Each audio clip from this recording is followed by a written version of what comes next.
रियासती वजीर पुन्नम प्रभाकर ने मीडिया कॉन्फ्रेंस में बीजेपी पर शदीद तनकीद करते हुए कहा कि ये पार्टी अवाम के मसाइल पर बात करने के बजाय सिर्फ वोटों के लिए भगवान का नाम इस्तेमाल करती है और मज़हब को सियासत में घसीट रही है। उन्होंने इल्ज़ाम लगाया कि बीजेपी के कई अरकान पार्लिमान जाली वोटों के ज़रिए जीते हैं। उन्होंने कहा, हाल ही में करीमनगर में एक घर से 40 जाली वोट पकड़े गए, लेकिन बीजेपी खामोश है।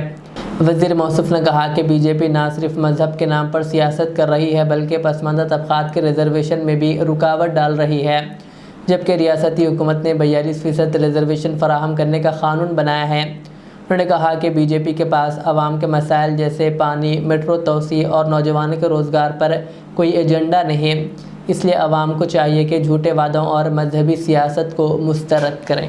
బండి సంజయ్ గారికి నిజంగా ధైర్యం ఉంటే ఎన్నికల కమిషన్కు రాసి రాష్ట్రంలో ఎక్కడెక్కడ దొంగ ఓట్లు ఉన్నాయో, మొన్ననే కరీంనగర్లో ఒక 40 ఓట్లు ఒక ఇంట్లో ఉన్నటువంటి అవి కూడా మళ్ళీ మీరు మతం పేరు దొరుకుతుంది ముస్లింలో హిందువుల ఇళ్లలోనే చిన్న కుటీరంలో 40 ఓట్లు ఉన్నటువంటి సంఘటన బయటికి వచ్చినటువంటి పరిస్థితి.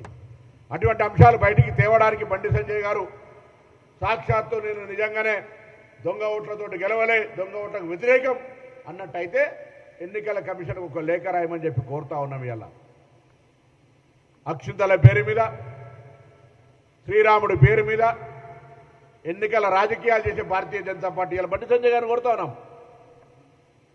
ఒక కార్యకర్తగా, ఒక నాయకుడిగా మీద ఎదిగినారు కాదని ఎవరు అనడంలే, కానీ ఈరోజు ఎన్నికల సందర్భంగా మీరు వాడినటువంటి అంశాలు, ఇలా మీరు మాట్లాడుతున్నటువంటి మాటలు, భారతీయ జనతా పార్టీ రాష్ట్ర అధ్యక్షుడిగా మిమ్మల్ని తొలగిస్తే ఇదే ప్రదేశ్ కాంగ్రెస్ అధ్యక్షుడితో పాటుగా అనేక మంది బీసీ నాయకులం మావుని ఎట్లా తొలగిస్తారా బలహీన వర్గాల బిడ్డనని నీకు సానుభూతిగా ఉన్నటువంటి పరిస్థితిని అర్థం చేసుకో.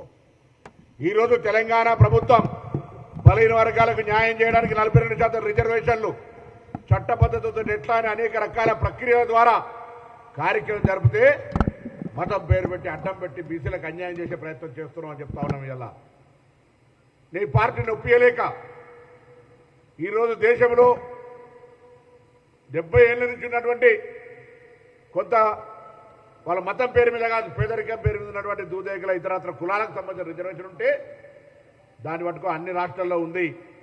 దాని పేరు మీద తెలంగాణ బీసీలకు అన్యాయం చేసే ప్రయత్నం చేస్తే నేను ఏమనాలని అడుగుతా ఉన్నాం. ఇలా అందుకే ఇప్పటికైనా స్థానిక సంస్థల ఎన్నికల నిధుల గురించి మాట్లాడినారు.